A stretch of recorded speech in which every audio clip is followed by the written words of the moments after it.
The silence in my apartment was comfortable, a contrast to the buzz of my recent college graduation. Economics books lay scattered around, a testament to the journey I'd just completed. I was lost in thought about my future when my phone broke the silence, displaying Linda's name. I expected a casual chat, as usual. "Hey, Linda, what's going on?" I said, expecting to hear about her day or some new recipe she tried. "Eva," Linda's voice was a mix of panic and despair, "your dad, he's kicked me out. He's marrying someone else, some young girl. I don't know what to do." I bolted upright. "What the hell? He did what? That's insane." "I'm serious. He just told me and I'm lost, Eva. I need your help." Rage bubbled inside me. "This is unbelievable. He can't just throw you out. Stay right where you are. I'm coming over. We're going to sort this mess out." I hung up, my mind racing. Linda had been more than a stepmom. She'd been my rock since Mom passed away when I was just 7. She listened to me, cared for me, even dealt with my teenage tantrums. And Dad? How could he do this to her? To us? I grabbed my keys and jacket, storming out of the apartment. The drive over was a blur, my mind replaying every warm moment Linda and I shared, contrasted sharply against the cold betrayal of my father. Pulling up to the house, I saw Linda sitting on the porch, a picture of misery. Her eyes were red from crying, her hands trembling. "Eva," she said weakly as I approached, "I don't know where to go." I sat beside her, my anger simmering. "This is total crap, Linda. Dad's lost his mind. You've been nothing but amazing to us. How dare he treat you like this?" "I thought we were happy," she whispered. "I thought we had a good life together." "Well, he's clearly delusional," I said, gritting my teeth. "You don't deserve this. We'll fight this, Linda. I won't let him get away with it." We stood up, determination in our steps. "Let's go inside," I said, "we need to plan our next move." "And Dad? He's going to have to answer to me." Linda and I entered the living room to find my father, Richard, lounging with a young woman. My heart sank and my blood boiled as I recognized her, Rachel, the queen bee of my high school bullies. "What the hell is going on here, Dad?" I demanded, my voice sharp, trying to control the anger bubbling inside me.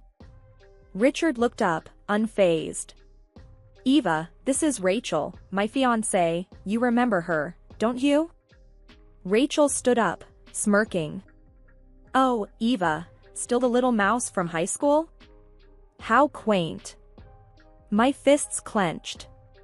"Linda is devastated because of you, Dad." Richard shrugged, annoyance flickering in his eyes. "People change, Eva. Linda and I are done. That's life." Linda's voice quivered as she spoke. "Was I just a chapter in your life, Richard? Was our marriage nothing to you?" Rachel's laugh was sharp and cold. "Drama, drama, drama. He's moved on. Maybe you should too." I stepped forward, my anger reaching its peak. "How dare you? Dad, she's a venomous snake. She made my life a living hell, and now you're marrying her." Richard stood up, his voice stern. "Enough, Eva. Your schoolyard squabbles don't matter. I've made my choice." I couldn't believe what I was hearing. "Your choice? You're destroying everything for a fling with a high school bully." Rachel sneered. "Jealous much? Once we're married, I'll make sure your father sees you for the nuisance you are." Furious, I retorted, "You think you can scare me? I'm not that scared little girl anymore. This isn't over." Grabbing Linda's hand, I stormed out of the room, my head spinning with rage and disbelief. In the guest room, Linda broke down, and I held her, promising that I wouldn't let them get away with this. "Richard will pay for this," I whispered to myself. "They both will." The sense of betrayal was overwhelming. Not only had my father turned his back on Linda, but he'd also chosen the one person who tormented me through my childhood. This wasn't just a betrayal. It was a personal attack. The atmosphere in the dining room was thick with tension as we all sat down for dinner. The table was set impeccably, a stark contrast to the turmoil bubbling under the surface. Richard and Rachel sat at one end, chatting and laughing as if nothing was amiss. Linda and I sat opposite them, our plates untouched. I broke the silence, unable to contain my frustration. "So, Dad, is this how you treat the woman who stood by you for 20 years? Toss her aside like she's nothing?" Richard, sipping his wine nonchalantly, replied, "Eva, life's about moving forward. I'm doing what makes me happy." Rachel chimed in, her voice dripping with disdain. "Oh, come on, Linda. You had your time. Now it's my turn." Linda, her voice barely above a whisper, said, "I loved you, Richard. I gave you everything."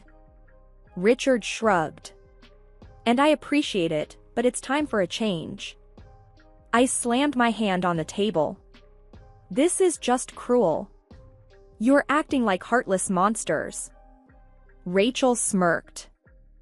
"Aww. Is someone upset? Can't handle the truth?" I glared at her. "The truth? You're a homewrecker, Rachel. And you, Dad, you're a spineless traitor." Richard's face hardened. "Watch your mouth, Eva. I won't tolerate disrespect in my house." Linda stood up, her hands trembling. "Your house. I made this house a home for us, for Eva. And this is how you repay me?" Rachel laughed. "Please, you're just embarrassing yourself. Richard deserves someone young, vibrant, not a sad, old." I cut her off, fury boiling inside me. "Shut up, Rachel. Just shut up. You have no idea what family means, what loyalty is." Richard stood up, pointing a finger at me. "Enough, Eva. I won't be spoken to like that in my own home. You either respect my decisions or you leave." I stood up, my chair scraping loudly against the floor. "Respect? There's nothing respectable about what you're doing. You've lost my respect, Dad." After the disastrous dinner, Linda and I retreated to the guest room, the only place in the house that felt somewhat safe. We were both emotionally drained, but sleep was the last thing on our minds. As I sat on the edge of the bed, trying to process everything, there was a soft knock on the door. I opened it to find Rachel standing there, a smug look plastered across her face. "Can't sleep, Eva? Guilty conscience," she taunted. I clenched my jaw. "What do you want, Rachel?" She stepped closer, her voice low and menacing. "I just wanted to make sure you understand the new order of things. Your dad's mine now, and soon, everything he owns will be too." I stood my ground, despite the churning in my stomach. "You think you can just waltz in and take over? You're delusional." Rachel laughed, her eyes glinting with malice. "Delusional? Honey, I'm being practical. And just so you know, once I'm the lady of this house, I'll make sure your father cuts you off. No more daddy's money, no more cushy life." Her words stung, but I refused to show any weakness. "You think you can scare me? I've dealt with worse than you." Rachel leaned in, her breath foul with the scent of wine. "Oh, I remember how easy it was to make you cry in school. Guess some things never change. But let me give you a little advice. Take your precious Linda and get out before things get ugly." I felt a surge of anger. "You don't scare me, Rachel. You're just a bully, and bullies are cowards at heart." Rachel's eyes narrowed. "We'll see about that. Just remember, I always get what I want. And right now, I want you gone. You're alone in this, Eva. Your dad's on my side, and soon, everyone else will be too." Linda finally spoke up, her voice quivering but strong. "Eva's not alone. I'm with her. And we won't let you destroy this family. Rachel turned to Linda, her expression one of mock pity. Still playing the devoted wife? Wake up, Linda. Richard doesn't want you anymore. You're just a sad, leftover relic of his past. I stepped between them, anger boiling over.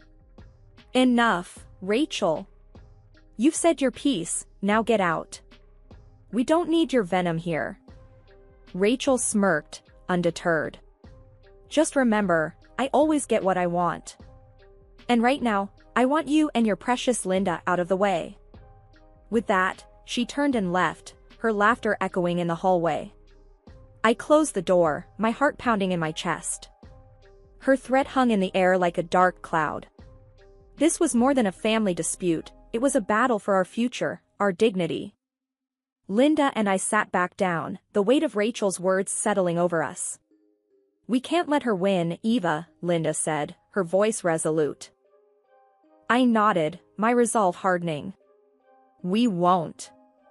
We'll fight back, and we'll protect what's ours. She's not going to get away with this. The morning sun did little to lighten the mood as Linda and I began the daunting task of packing her belongings.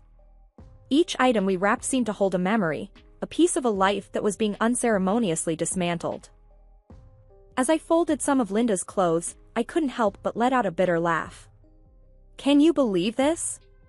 Years of memories, just stuffed into boxes like they're nothing. Linda, holding a photo frame, sighed deeply.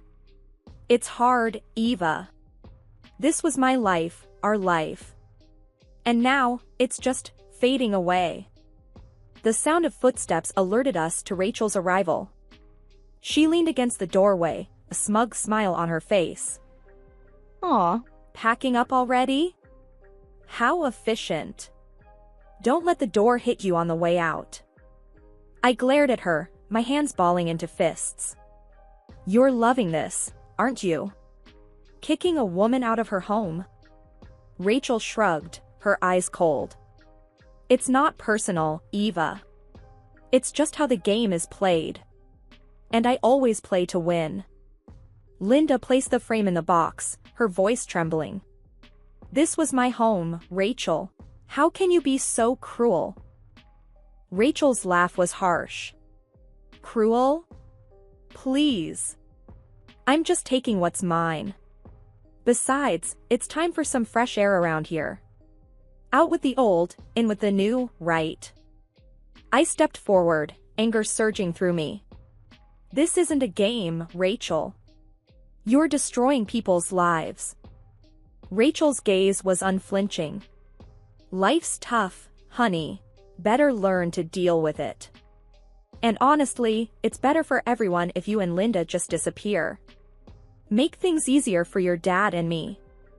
I moved closer to her, my voice slow and fierce.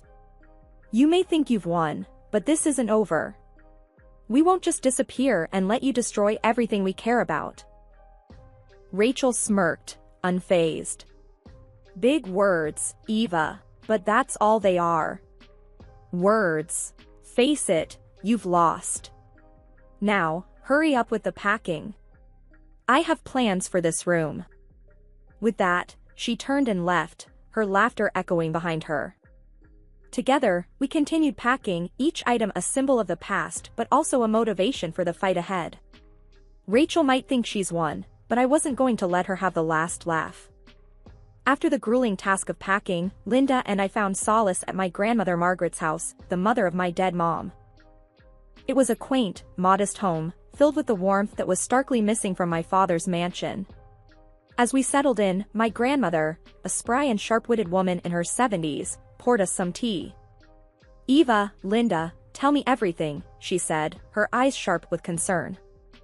I recounted the events, my words laced with anger and frustration. As I spoke, Grandma Margaret's expression turned from concern to a steely resolve. Richard has lost his mind, I concluded, slamming my cup on the table a little harder than I intended. Grandma Margaret nodded, her lips pressed into a thin line. That man has always been a fool, but this is a new low. Linda, her voice weary, added, I just can't believe he'd do this to us, Margaret. Grandma Margaret reached across the table, patting Linda's hand. Now, we're not going to let this Rachel person win. I've got a plan. I leaned in, curious. A plan? What are you thinking, Grandma? She smiled, a glint of mischief in her eyes. Well, it's high time Richard learned a lesson. He forgets who actually owns that big house of his. Linda and I exchanged a confused glance. What do you mean, owns the house? I asked. Grandma Margaret chuckled. Oh, my dear, that house, along with a significant portion of the family business, is in my name. Richard was just managing it for me. But now, I think it's time for a change. I sat up straighter, realization dawning on me. You mean, you can kick him out? Exactly, she said, her smile widening. And that's not all. I've been thinking it's time for the younger generation to take over the business. Eva, how would you feel about running the family company? I was taken aback. Me? Run the company? Linda squeezed my hand. Eva, you can do this. You're smart, capable. You just graduated top of your class in economics. Grandma Margaret nodded. It's settled then. We'll call a family meeting this weekend. Richard and his little girlfriend won't know what hit them. As we began to plan, I felt a sense of purpose ignite within me. Grandma Margaret's plan was bold, but it was just what we needed. It was time to take a stand, to reclaim our dignity and our family's legacy. This weekend, Richard and Rachel would learn they had messed with the wrong family. The atmosphere at Grandma Margaret's house was electric with unspoken tensions as we gathered for the family dinner. Father and Rachel, smirking with false confidence, were seated across from me, Linda, and Grandma. The modest setting of Grandma's dining room was a stark contrast to the lavishness they were accustomed to.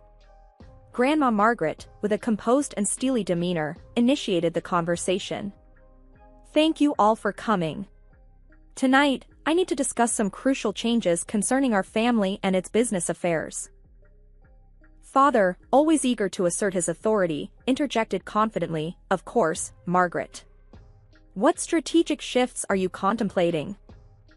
Without missing a beat, Grandma's voice cut through the air, clear and authoritative.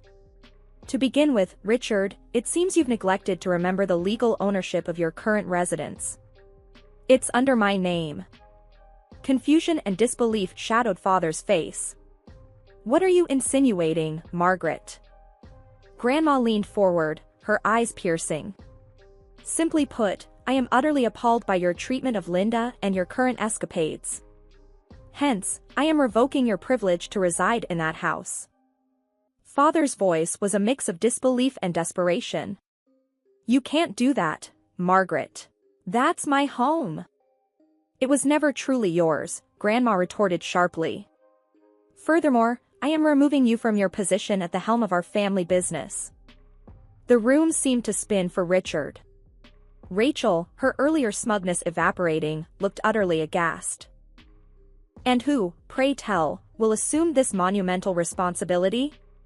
Father managed to choke out. Grandma's gaze shifted to me, her expression softening. Eva will take over. She's demonstrated the acumen and integrity necessary for such a role. A surge of pride and determination rushed through me. Rachel scoffed, her voice laced with venom. This is ludicrous. Eva? She's incapable of managing a business of such magnitude. I faced her squarely, my resolve unshaking. Your underestimation of me is your folly, Rachel. I am far removed from the intimidated schoolgirl you once knew. Father, flustered and scrambling, protested, Margaret, this is absurd. Eva's just a young woman. Yet she possesses a wisdom and maturity that you evidently lack, Grandma countered firmly. Rachel, standing abruptly, her chair clattering behind her, sneered. This is preposterous. Richard, we're leaving. They can't possibly enforce this farce. Father looked helplessly torn between his mother-in-law and the defiant Rachel. Margaret, reconsider, please. Grandma stood up, her decision irrevocable. My decision stands. Eva, you have my unwavering support. Richard, make alternative living arrangements. As they left, Rachel spat out venomously, you're a foolish old woman, living in the past. Father, now isolated and defeated, followed her out. Rachel paused at the door, realization dawning upon her. You're nothing without your mother's money, Richard. I won't waste my time on a penniless man, she declared, before storming out, leaving father behind. I watched the one who bullied me at school and felt satisfied. She got her way, and I will make sure that this story becomes known to all my friends. The morning at Grandma Margaret's had a different feel, charged with the energy of change. Linda and I, over coffee in the kitchen, were discussing the future. Eva, we're at a crossroads, Linda said, her voice steady despite the shadows of recent events. It's all changing, isn't it? I nodded, feeling the mantle of responsibility settle on my shoulders. It sure is. Running the company, it's a big deal. But I'm up for it. We need to set things right. Grandma came in, her presence always bringing clarity. Morning, ladies. Ready to turn the page and start this new chapter? I smiled, despite the nerves. Ready as I'll ever be. We've got a lot to sort out. Our planning was cut short by a knock. There stood father, his usual confidence gone, replaced by a look of desperation. Can we talk? He asked, his voice betraying his anxiety. I hesitated but let him in. The atmosphere tensed as he sat down. I'm sorry, he began, his eyes not quite meeting ours. I messed up. I see that now. Linda's response was calm but icy. Sorry doesn't quite cover it, Richard. You've hurt us deeply. I faced him squarely. You let us down, Dad. Chose her over your own family. That's not something you can just apologize away. He looked down, accepting the truth in my words. I've lost everything. I was wrong, and I'm sorry. I just want to make things right. Grandma's voice was firm. Apologies are a start, but what matters now is how you move forward. I took a deep breath, knowing what needed to be said. Forgiveness, that's going to take time. A lot of time. The company is in my hands now, and things are going to change. Richard's face showed a flicker of hope, but I stood firm. This doesn't mean things go back to how they were. Linda's filing for divorce. And for me, well, I can't just let you back into my life. Not now, maybe not for a long time. Richard nodded, a man defeated by his own choices, and left quietly. Turning back to Linda and Grandma, I felt a surge of determination. We've got work to do. It's not going to be easy, but we're going to make things right. For us, for the company. Linda smiled, a mix of sadness and resolve in her eyes. I'm with you, Eva. It's time for new beginnings. Grandma nodded in agreement. You're both strong women. We'll get through this, make a better future. It's time to show what we're made of. As we sat down to plan our next steps, I felt the strength of our united front. We were entering uncharted territory, but together, we were unstoppable. This was more than a fresh start for the business, it was a new beginning for our family, built on our terms, our strength, and our resolve.